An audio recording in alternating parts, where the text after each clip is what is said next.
Tonight on Podcast Them Down, we are reviewing Dream Theater's latest album that sounds like all the other ones. That's right, it's Parasomnia. Podcast them down. Hail Metal Nation, this is Podcast Them Down. Like I said, that is Mark, that is Mike, I'm Tim, that's some chick, there's the Shadow Man. It's a crowded house today. So, I wanted to knock this off before I went to sleep and had all sorts of sleep disorders, you know. And I figured this is a good. Actually, I have been having a lot of nightmares lately, and I wonder if it is due to this album. So, Parasomnia is Dream Theater's 16th studio album, released February 7th, 2025. It's a thematic concept album about parasomnias, which I thought for a second was a stupid word they made up, but it turns out it's so did I. It's also known as disruptive sleep disorders, according to Wikipedia. So, stuff like night terrors and sleep paralysis and listening to too much Dream Theater where you name drop other songs. You know, these are the sleep disorders. So this is basically, it's 6 degrees of inner turbulence, but about sleep and longer. Or lack thereof. There's the review. All right. Thank you for listening to this. I guess we should do all this stuff. So, so let's see. I'll just use last year's spreadsheet so we can keep track of make sure we're reviewing everything the same way. So, artist obviously is the Dream Theater with an R-E. The album, as we said, was Parasomnia. There's an O, Insomnia. 2025. Format, I got the CD version. Mark, I believe you bought the vinyl box set. No. I listened to it on YouTube Music, but I am looking at the 24-bit HD audio on Bandcamp. Yeah, send that my way. I mean, don't put it somewhere I can get to. I hate to admit that I listened to it on Spotify. How could you? I know. Stealing from Dream Theater lossy. like that? So lossy. It's just easier to listen to in my car. Oh. That's the entire reason. Why don't you just put it in your CD player? Yeah, good idea. I think my car's the last year they had standard CD players actually. My car has a CD player. Nice. All right, genre. Are we just gonna punt and call it progressive metal because that's what it is? I can't The really. genre is just Dream Theater. That's a good point because they pulled out all the tropes for this album. So, oh no. Once again, I'm triggering all the soundboard stuff and you guys can't even hear it. So, don't worry, I'll edit that comment out.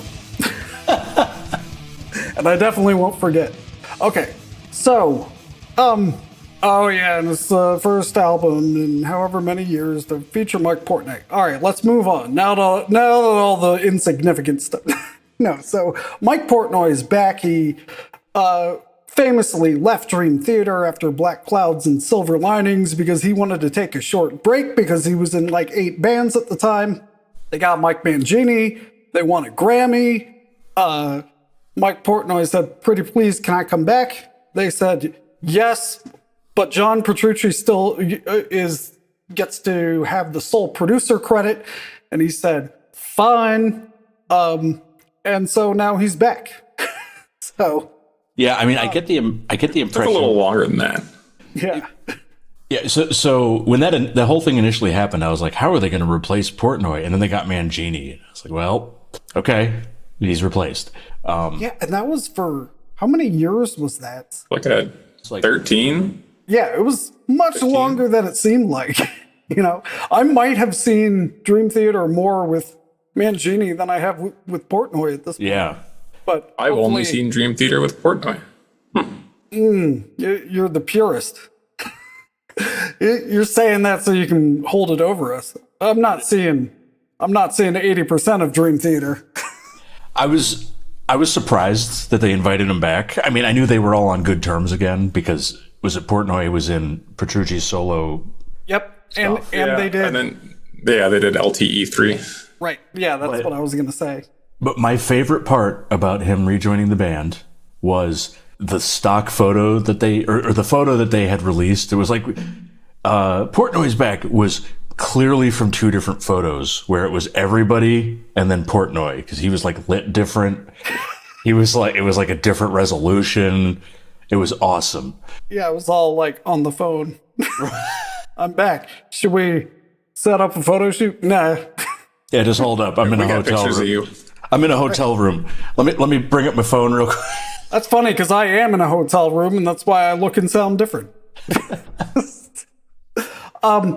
Portnoy said in an interview with Rolling Stone, quote, "I don't want to be over philosophical about it, but we're all getting older. Here we are in our 50s and 60s. You start to think of the reality of how much time do we have left. I would hate it if this were to become a Roger Waters Pink Floyd or Peter Gabriel with Genesis situations where the fans want it, but it never happens." Yeah, like Roger Waters and I was at the thing because Doug Gilmour was a famous Maple Leaf.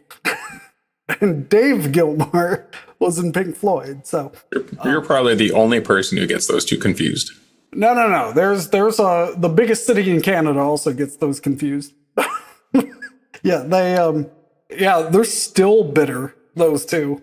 And Roger Waters like tours and does The Wall, and David Gilmour like won't play anything that people want him to play. So yeah, it's nice that they resolved their differences, came back together, and put together an album. But did it make a difference? Let's find out. So, I need to get something amongst yourselves. All right. What should we talk about without Tim? We could just review the whole album real quick. Yeah. No, I turned 40 last week. Congratulations. Well, You made it. I'm in the prime of my life because I'm a prime age. Nice. So I actually went song by song and made notes for like the most I've ever prepped for an episode in a long time. I thought about doing that and then I didn't. I listened to the album like 8 times through after it came out, and I listened. I got through half of it again today. I've listened to it a ton, actually. It is no longer like fresh in my mind because some other music got in there. But Shall we start with the first song, In the Arms of okay. Morpheus? we should. But Yeah, so- first, let's go be ahead. silent for 2 minutes, like the song is. All right, it's a typical, It bugs me because it's an overly pompous intro track, but it starts with 40 seconds of, if this shuffled on in my car, I already would have skipped to the next song. I need to know what the music is like at the start of the song. Give me like a crash or something. it doesn't bother me. Yeah.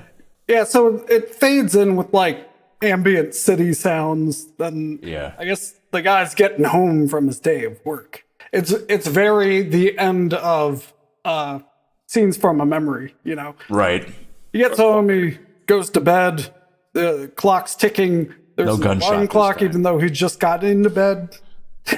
And then the song starts. So it opens with this 5-minute, yes, overly pompous instrumental track, In the Arms of Morpheus. I'm going to say this repeatedly, but it feels like they are turning the crank. It's this is a classic Dream Theater intro track. Yeah. They've done overtures before. Here's another one. It's on an 8-string, interestingly. And I do want to say that it's not necessarily a bad thing when I Yeah. say I like this track. They're turning the Dream Theater crank. They know they've dug themselves a nice little rut there, and they're going to stay there, damn it. So, yeah, it's an 8-string, just like I think the last album had an intro with an 8-string. I didn't know that. same way. Interesting. Yeah, but what I got off this song is you can tell it's Portnoy right away. Yes, you can. Oh yeah. His return is very obvious. Yeah, there's just something about his drumming and his drum choices. And the music. And The music. songwriting, yeah. Yeah, I it's all- think that he can push back on Petrucci and Rudis just Well, the new guy's not sailing going to with it. Well, and Mangini never really had creative process input. Yeah, this, I mean, for lack of a better term, when Portnoy writes, it feels more metal. And I mean, like...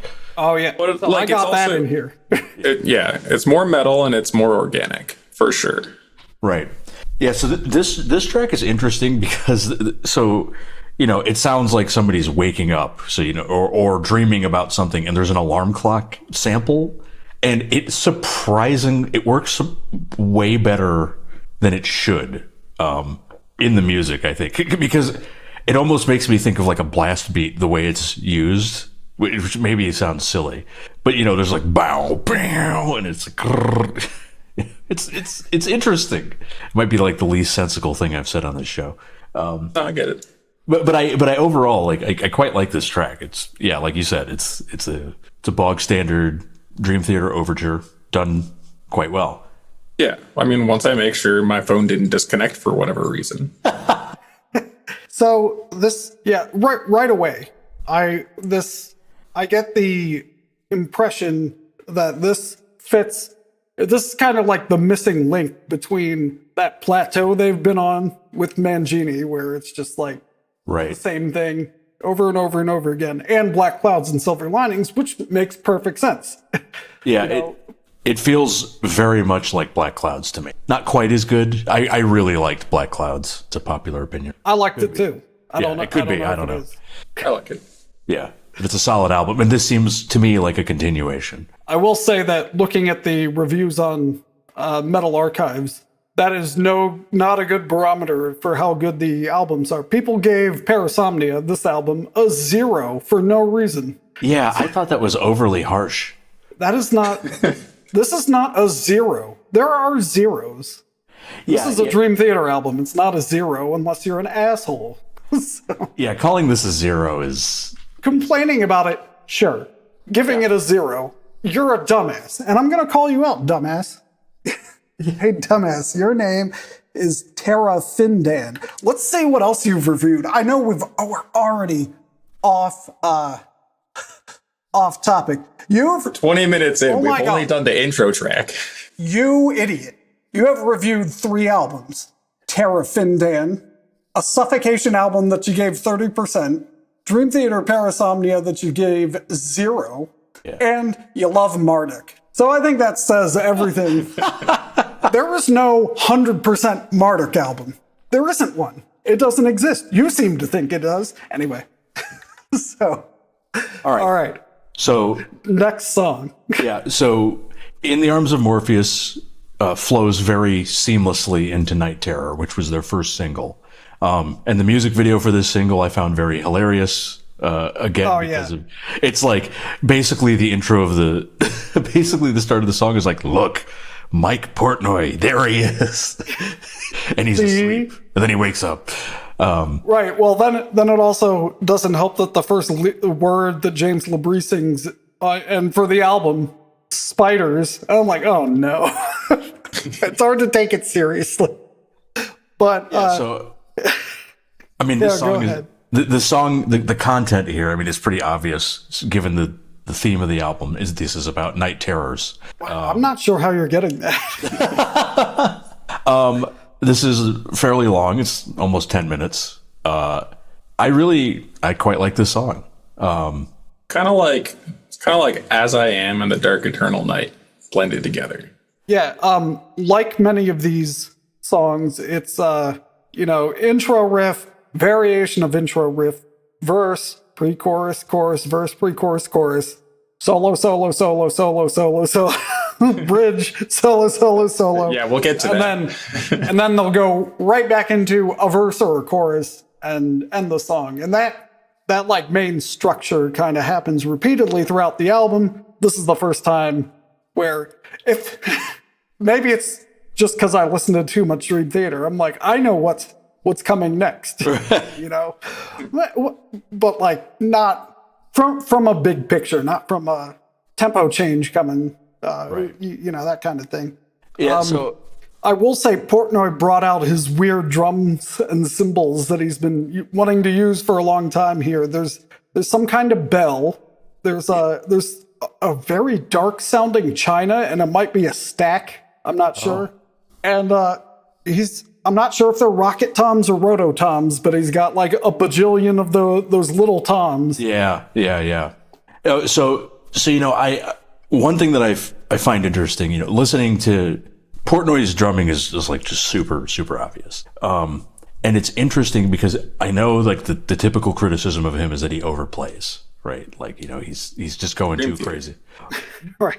But if you listen to Flying Colors, which is a band that he drums in, it is like he plays enough. So, but not too much, in my opinion. So what I gather from that is like, okay, he thinks that Dream Theater is just like, I'm just going to show off. And that's what Dream Theater is. Other projects, he tones it down. But this one, he's just like, I'm just going to go fucking nuts. And here we are. I did go back a few albums just to kind of compare it to Mangini. And Mangini was no slouch improvisationally, right? Like his drum fills are pretty awesome. But yeah, there's just something about Portnoy's drumming. Just kind of instantly know it. Yeah. The drum production on this album is pretty good too. Oh yeah, man. The way this is a good place to cymbal sizzle and stuff. Love that. This is a good place to mention the production. They got Andy Sneap to engineer, mix, and master. I wonder if that's... He's fantastic, that's all. I wonder if that's related to... There's one thing I noticed about this album that is different from, like, as far as I can tell, every other Dream Theater album. Labríe's vocals are, like, drenched in effect of some sort. More so than, as far as I can tell, any other Dream Theater album. Can't imagine why. I mean, has anything happened recently that I'm not aware of? I mean, I know Labrie just has... The harsh effects of age? Yeah. I mean, the last time I saw Labrie, he was not on point. I think they're using... They've also been using more effects, like, artistically. But, Yeah, and I've been vacillating, or that's the right word. I've been vacillating on whether or not it's an artistic reason or if it's like a compensation. It could be both. Yeah. He sounds good on the record, in my opinion, but it's just he's uncharacteristically produced on this album. Let me close the loop on the stuff like that before.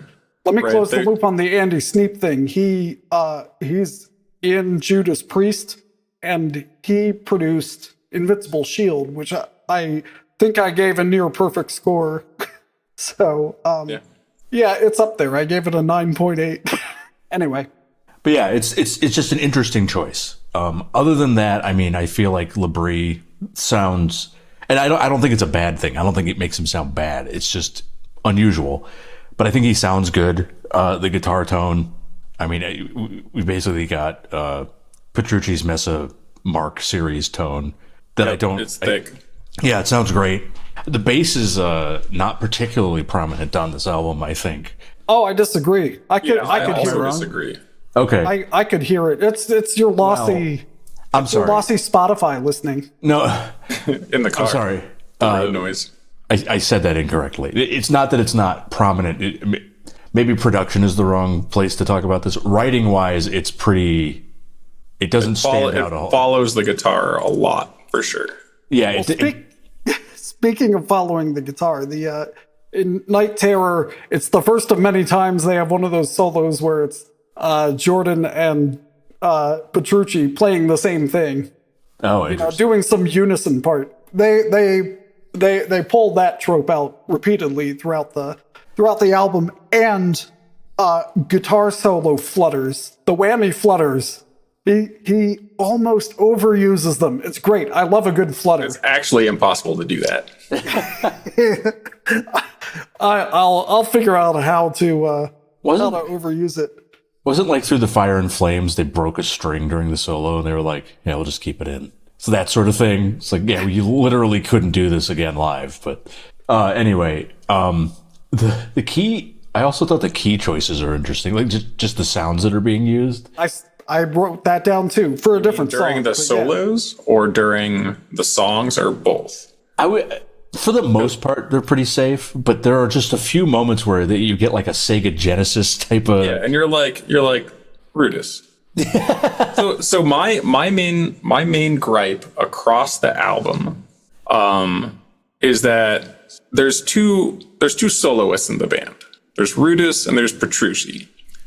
And in almost every solo section, Petrucci takes a solo, and then Rudis takes 4 to 7 solos. And he just changes the keyboard patch at the end of each solo section. And then it's a slightly different riff or a modulation, and it's a new keyboard patch that's more woobly or less woobly than the previous one. And it's like, this could have been a 7-minute song instead of a 10-minute song. And you didn't need to just run through all the keyboard patches because you couldn't decide which one to use.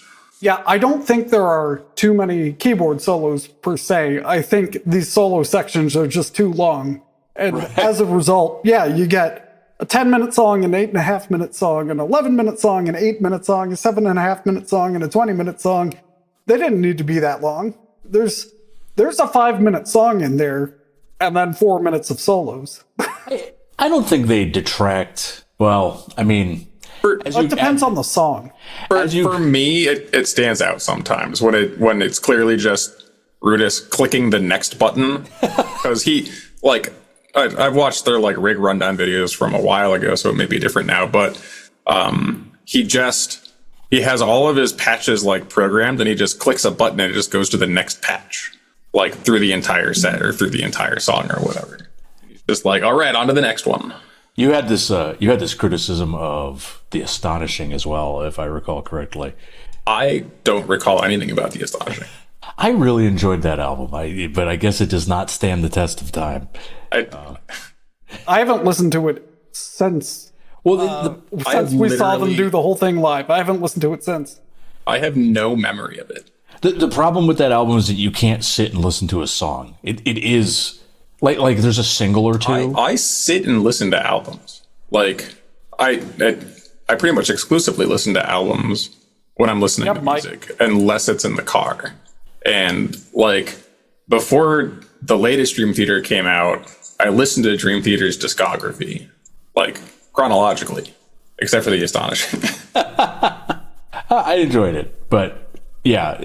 Anyway, that's off the beaten track. I mean. Is there anything more to say about... Go ahead, Tim. I was going to say, let's move on to A Broken Man. All right. So track 3, A Broken Man, starts with some radio war chatter. And it's a very 2000s Dream Theater fade in with a weird sample that you're trying to listen to. And then the music kind of comes in. The song appears to be about some kind of PTSD. I think he needs shock treatment. Right. Yeah, I was trying to figure out exactly what sleep disorder this was. I don't know if it was insomnia. So he's broken because he can't sleep. Though I don't think I've dived. It's just nightmares. Is it nightmare? I haven't dived into the lyrics. Isn't this the one that had all the AI generated just battlefield pictures in the music video? This was the point where I was like, yeah, this album's heavier than they have been lately. Yeah. It's one thing if it's one song, but now the overture, Night Terror, and A Broken Man. Now, the whole thing's heavier. Got some of those War Inside My Head vibes. Yep. I don't think the chorus. Oh, go ahead.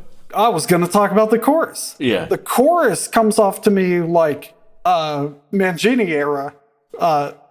There's a specific song, I think it's on A Dramatic Turn of Events, that this reminds me of. But it's I don't know. I'd have to go listen to that album and tell you exactly which song I'm thinking about. But it's this is a blend between the two decades of the two most recent eras of Dream Theater. I think this song. Yeah, and I like this song. I don't think it's as strong as Night Terror. The chorus is not as compelling to me, not as catchy. But I think it's a solid song. And really, I don't think there's any song in this album that I would really say is bad. I'm happy to see any of them live. Yeah. Yeah. I think this song is where I first notice Portnoy's backing vocals are back. I think in the first one it was Labrie doing backing vocals or harmonies, but I'm hearing Portnoy's backing vocals in this. There is a stupid groove in the middle of the guitar solos. I don't know what that's about. And there's a cowbell, and like it just it's not where if I were in the room with Andy Sneap and John Petrucci, I would have been cut this section out. It's dumb. So, yeah. And they would have said, "Who are you and how'd you get in here?" I like the piano, like the actual piano stuff that happens in this song. Like that like classic piano sound behind like the super complex music I've always thought was a neat. Mm-hmm. Yes. However, I think he goes to the flourish a few too many times throughout the album where it's like, oh, yeah. Well, I'm sorry for everyone who will now hyper focus on the piano flourishes throughout the album now. Let's see.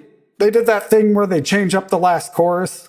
You know, the last time they do the chorus, it keeps going or something like that. Right. I always like that. Yeah, we got that like bluesy section in the middle. Yeah, I think that's the cowbell thing I hated. Oh, yeah. The cowbell definitely stands out. It's like, well, it's like I think until that moment, I didn't even realize that Mike Portnoy had a cowbell. I mean, I'm sure he plays it. Very famously done Morse code on it. I have no doubt, but if he plays the cowbell in other songs, it's not like, you know, Will Ferrell and SNL playing "Don't Fear the Reaper." You know what I mean? Like, right.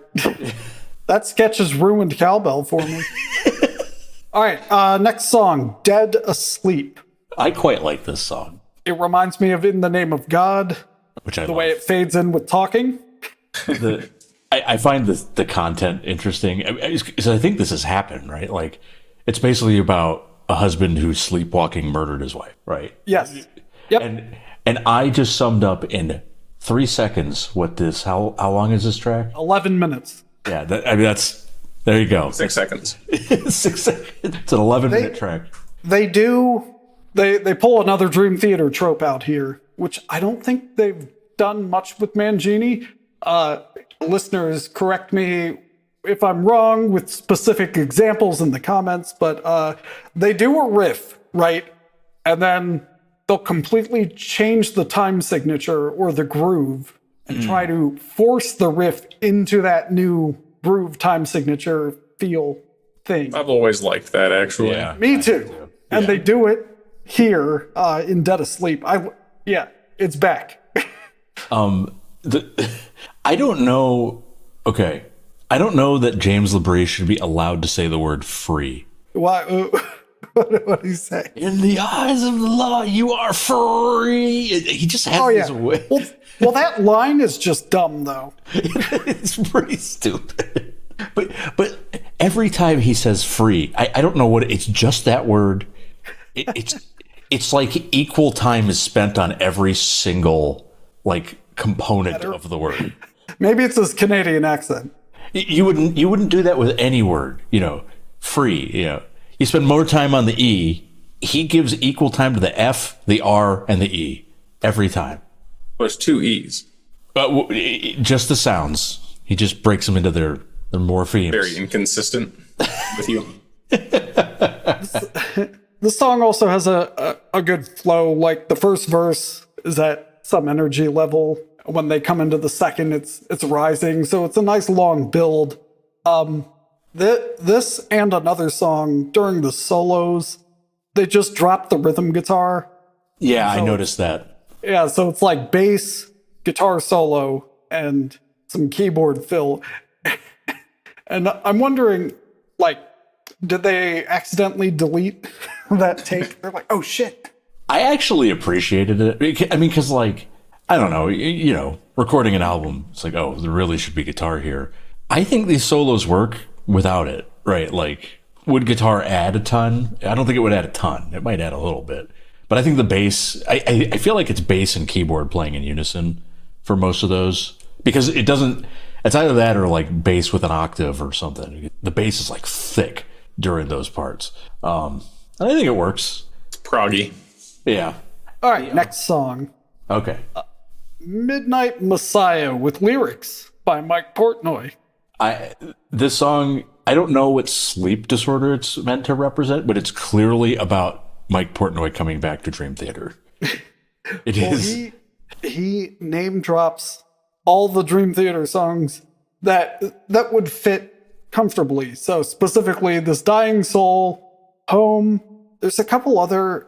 Uncanny like he's referencing. Yeah. I think he's referencing something that I'm not getting. But yeah, Strange Deja Vu was in there. They just Easter egged a bunch of stuff. Right away, you can tell that Portnoy wrote the lyrics because Portnoy writes lyrics that go with the snare drum. They don't bother me on this. Like I hear what you're saying because it's a meow, meow, na na na, you know. Yeah, but he loves that like vocal delivery because like when he does backing vocals, that's what he's doing. When I write lyrics, it matches the rhythm guitar. So I get it. I get it. So for content, I mean, what is this one? Seems like it's more about like not sleeping, right? Other than the obvious Dream Theater references, right? Because he's like eternally wired. The dream never ends. Twilight desires. Ooh, you know, nice. Right? Like that's the sleep disorder that it seems like to me. Oh yeah, I can't tell. But when the chorus kicks in, I don't get it. It sounds like they're trying to sound like someone else, but I'm not sure who they're trying to be. So like when it gets to Midnight Messiah, it kicks into this like double time feel with this organ patch. I'm like, are they trying to pay tribute to someone I don't know? I can't tell. It doesn't sound like them. It's very kick-ass, right? Like straightforward, I don't know, like adrenaline mob sort of just like, like Russell Allen's Natural State. That's this chorus. There's also another synth guitar unison lead thing. I tried to not be annoyed by it, but eventually just that synth patch where it goes, yeah, got to me. Oh my God. probably the one on the Continuum, right? Oh yeah, probably. I'm not sure. It's either that or the iPad. There's the bridge lyrics I think are especially telling here. I realize I can no longer fly alone. Help me find my destiny. Take me back into the dream. For all eternity, it's calling me back to my home. So not only is it take me back into the dream, you know, Right. calling it's a reference to Home? Thank you. Yeah, so this song, while comparatively goofy, I think to the rest of the album, I like. It's a good song. Oh yeah, most of it's good. Yeah. I like the chorus too. It was the first single too, right? I think it was the second. No, I think it was the third. Yeah, man. I think. I could be wrong. Maybe it was the first one that I was like, hell yeah. The first single was Night Terror, the second was A Broken Man, and the third was Midnight Messiah. You're welcome. Right. So then we get to, are we done with this one? Yep. And we get to Are We Good- Dreaming? Good song. Probably definitely going to be live. Like, I can't imagine them not playing Midnight Messiah live. It's just that they made the live video of it. I thought you were talking about Are We Dreaming? This song is 88 seconds of Nonsense. I don't know what's going on. So there's like a distant grandfather clock, these whispers and a drone and a church organ. I like your mind. Yeah, there's some whispering. Stay. But it's listed as an instrumental, so no one's transcribed it yet. It's not much of anything. It's Moving on. yeah. Moving on. It blends nicely into Bend the Clock, which these are trademarked Dream Theater things. This is the ballad trademark with breathy James LaBrie trademark. I like this song, and I think the name of it is terrible. Because, I mean, I think a song like this, you'd typically be talking about time, but like clock doesn't work that way as a word. Yeah, if you bend a clock, it just breaks. I mean, like the word clock it begins with a harsh sound and it ends with a harsh sound. So you can't like make it sound majestic, which I think is what this song is going for. I think he does it about as well as you can, but it just seems sort of awkward to me. But other than that, it's a nice ballad. I think it's catchy. Yep. I think it's standard ballad. Yep. There's soaring really Dream Theater solos. Yeah, there's some satisfying chord progressions. The solo's too fast at the end, or it's like real like blues dad guitar moments. Blues. Yeah. Blues dad. That's all right. That's the sequel to Blues Traveler. Blues dad. All right. Then we get to the epic. Trademark. So, the Shadow Man incident. Yeah, weighing in at 19 minutes and 32 seconds. This one's really like, I would expect a huge drawn out intro for this, and it does not have it. It kind of it starts with a music box, which I think they bought from the Prague music box store, because I've never heard a music box. Like, you twist the little springy thing and it starts playing. That's a lot of notes for a music box. Yeah, and then it just gets heavy. Yeah, it's unusual for this sort of song for them, I think. There's a part of me that wants that build, but once the song starts, the really song builds. Yeah, but I mean, there's a cliff in the beginning before the actual build. I really like the intro riff, and they do this a couple times in the album where they've got the heavy riff going, everyone in the crowd's like headbanging and throwing their fists in the air, and then they just skip one of the beats, so now everyone's headbanging on the wrong beat. I wrote Portnoy fucks with the groove. Yep. It's the Meshuggah like go to any Meshuggah show, watch the crowd. It's hilarious. Yeah.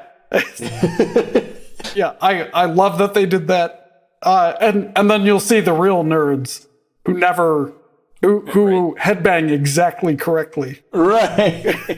And I hope to be one of them. Right. So this is about like sort of about a sleep paralysis demon, but there's like I guess like that concept and how it's talked about in many cultures, because they talk about this shadow man, and they also talk about, let's see, isn't there like a gargoyle? Incubus sits on your chest. So there's just sort of like some vague notions of this concept. Though looking at the lyrics now, I guess it is mostly just obscure. Well, it seemed to me that they wanted to write a song about Nyarlathotep because they had the Lovecraft quote and they delivered it as if they were Vincent Price. And then when they described him, it sounds exactly like the Robert Bloch story, not so much the Lovecraft story, but yeah, this is the Boogeyman song. Yeah, and I mean, you say it doesn't build, but no, I mean just the beginning part. It definitely builds, and like I think this has a really satisfying arc. Like it kind of feels like it gets just bigger and bigger and bigger and bigger as it goes. A frightened child pulls his blanket overhead, and it starts and it feels a little bit threatening, and then she's half asleep, can hardly breathe as a figure creeps inside. It's like, okay, this is more alarming. And I feel like the music matches. It just feels like more and more huge. Yeah, they got an Imperial March section. Yeah. With an overly rattly bass. Nice. Nice. There's a section with reverse reverb that makes James LaBrie sound all eerie. Nice. There's let's see. The chorus starts like a Burning Shadows song. Sorry, I kept Second Son in particular. So whenever he said night, I started singing Second Son by Burning Shadows. And then the song kind of like sounds like it's done. At which point it's only halfway done. Right. Yeah. They once again do a unison guitar synth thing. Portnoy pulled out another weird cymbal. Then they go full pale blue dot in the interlude. There's a vibra slap out of nowhere. The piano solo is like all over the place. So Oh yeah. they keep trying to be spooky with varying levels of success.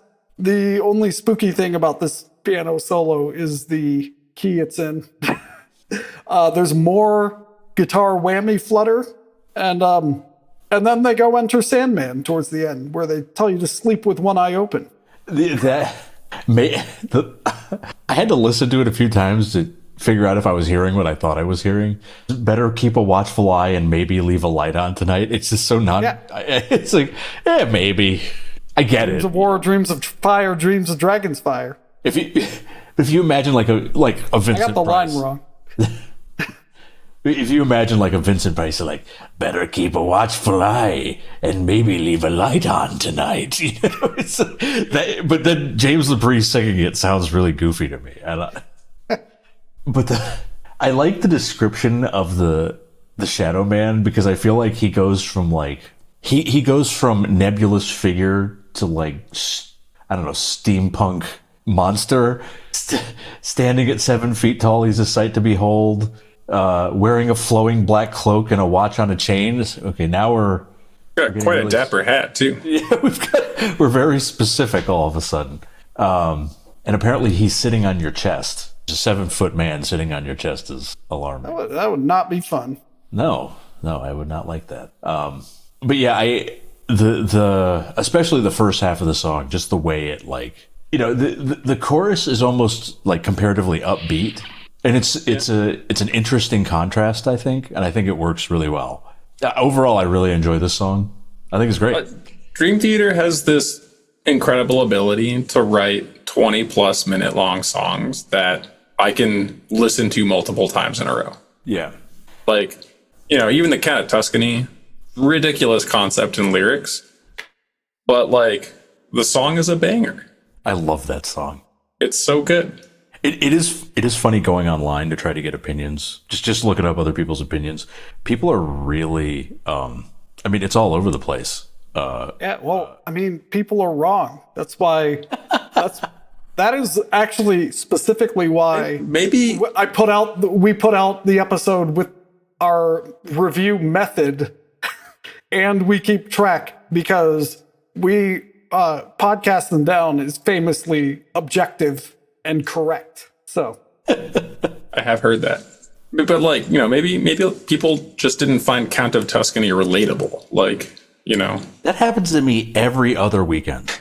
People don't, you know, a lot of people don't have the chance to, you know, tour winery castles and get invited into wine cellars, and then you think some nefarious rich guy's going to kidnap you. Well, right after going to the stickball fields on the previous song. Every other weekend, I'm in Florence in Italy. I go to a wine castle. There's a weird Hannibal Lecter guy. I drink from wine where there's corpses in it all the time. Wow. Every other weekend, I tell you. Well, that's a Baltimore thing too, isn't it? Planner. Yeah, it's really strange how this keeps happening to me. Well, didn't Poe have a story about it? So it's a Baltimore thing. Oh yeah. Yeah, the cask of Amontillado or whatever. Oh, there you go. Yeah. There you go. Okay, let's throw some numbers at this album. We'll start with the presentation. I got the album work behind me. For those listening, I have the album work behind me. It's a room with an old-timey bed and some lady in a nightgown and a shadow man in the corner, and they really need to dust. He's having an incident. This looks like another room in the Opeth. What was the Opeth album? Yeah. Last Will and Testament. For Last Will and Testament, thank you. This is another room in the same house. Yeah. You know? It's because they were both generated by the same language model. The art, I feel like, is a good execution of a stupid concept. Does that make sense? It is a bed cockeyed in the middle of a room, which is not where you would keep a bed. There's a radiator under a big window, which looks kind of ominous and creepy. There's a girl standing. You can notice that the radiator pipes and the bed pipes are indiscernible from each other. Oh, nice. Because it was made by AI. The girl is like off to the side, which is weird. So the positioning of the things is strange. There's 2 radiators. Look at that. There's the Shadow Man, and he's just kind of a Shadow Man doing his thing. Dapper hat. Yeah, it looks good. It's just kind of like weird. Like why is she? If she were in the center and there was like more of a reason for her, she's standing like T model.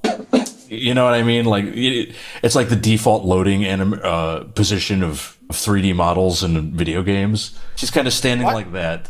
Why are these 2 doors at different heights with different ornamentation above them? Oh, I thought they were just staggered. No, they're not. But it's because it was done by AI. What? Maybe the bed is straight, the room is crooked. Maybe we're crooked. The bed is oriented north-south, as it should be. As it must be. Right. By divine command. I don't have the booklet with me, but it's fine. Everything's fine. So for that, I'm going to rate the presentation out of 10. I'm going to give it a 5. It's not a good presentation. Stop using AI. I preferred it when they just chopped up a bunch of like art assets, and had someone composite them, I'll give it a 6. Like it's from a distance, it's an evocative cover. It's just under scrutiny. It's like, why is it this way? Yeah. Well, they did sneak a Dream Theater logo in there. True. Yeah. 1 to 10, Mark. It's a 2. The colors are dull. It is dull. Like I wouldn't want to put this on the display shelf. Like I would not display this if I bought the record. I don't know if Dream Theater has an album that has an artwork better than like a 5. All of their artworks are kind of mediocre. Yeah. Where they lack the most is their t-shirt design, I think. If you're going to charge $40 for a t-shirt, like $50, I'm like, I just haven't seen one I would pay $10 for, much less 5 times that. All right, we have to do the Trueness and Metal score. Now, this is more metal than the typical Dream Theater album, but is it all that metal? It's It's trying to be, but it's too goofy sometimes, and it's but Dream Theater parts.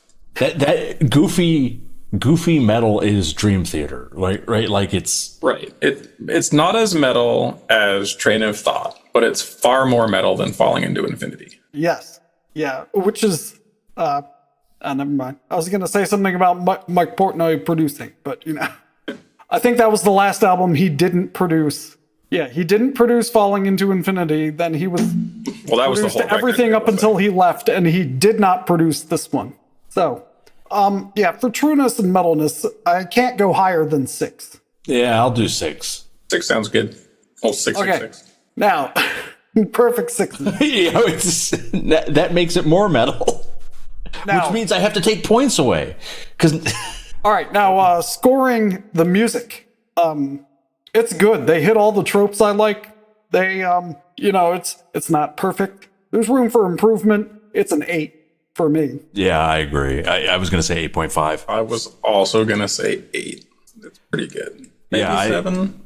I really enjoy it. Like it's a solid album. I'll bring it back down to a 7. All right, because all the way down to 7. I dislike that so many songs start with nothing. Guaranteed my wife would skip them if they came on. She doesn't have the patience to wait 5 seconds for an intro, much less the 10, 20, 30 seconds that first song is. If I'm on shuffle, and I'm just driving somewhere, if the song doesn't tell me what the song is, within 5 seconds, it's getting skipped. I got places to be. I can't wait. I can't drive with silence. No. How will I know how fast to go? Well, averaging the categories and the scores therein. Why do you weight the music the same as the album artwork? Because how dare you question that? That's the answer. Because metal is a physical format. Why don't you go listen to the episode? Mark, your scores where we low it all out. Scores are rejected for questioning. Well, this is how I tanked the Opeth album review too. I'm pretty sure I tanked the Opeth album review. No, because I rated the artwork terribly. That artwork is terrible. So It's almost as bad as the music. I like how you were making fun of the vocal delivery of The Last Will and Testament after you said that you liked Mike Portnoy's exact same vocal delivery on this album. Oh, no. The problem, just the problem with Opeth is that since, like 1993 or so, they really haven't put out anything good. And I'm just waiting. I'm just waiting to hear something competent, you know?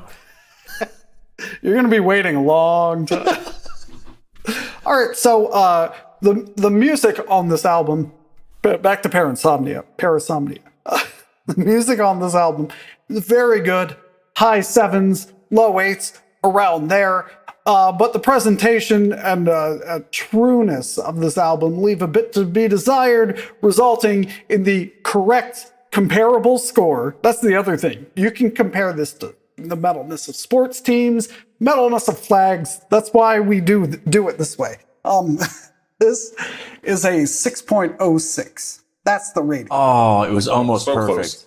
Yeah. So, we can reevaluate if you want to try to give it arbitrarily, let's say, a more. But that's a different episode. All right. So did you have any closing thoughts? No, I bounced off of the last album. Like, it didn't really do anything for me. It was okay. This album was much better for me. So It's Dream Theater again. yeah. Yep, it's better than the recent ones. I'm looking forward to seeing songs from this live, and I'm glad Jordan Rudess got his continuum out. Oh yeah, so we'll be reviewing that concert because all of us are going to it. Yep. So that's great. So stay tuned for that. I think the rest of the month, or part of the rest of the month, will be lost episodes that I found recently. So enjoy that. And we're gonna bank some episodes. So What are the episodes that you found? I found a Star Trek review that never got posted. Oh, nice. Oh, and it's early first season. Nice. And then we debated the use of AI in music a while ago. So we have the right answer, as you know. There's some other stuff. But yeah, that's what's coming up. So, and hopefully we will review Prehistoria's album soon, because, it's good. So I do, for a future episode, I do want to give my show review of The Moth, yes. because this is going to be played twice. I'm going way out of my way to go see it, and I'm 40, so I can't do this shit anymore. I'm doing Where are it you anyway. going? Groningen, Netherlands. But he's Canadian. Yeah, don't ask me. Do you need a translator? Nah. Yeah, I can speak Dutch. Check it out. All right. Well, we just lost our Dutch fan. So until next time, Metal Nation, as they said in Austin Powers, there's two things I hate. People who don't like other people because of their ethnicity, and the Dutch. Cast them down.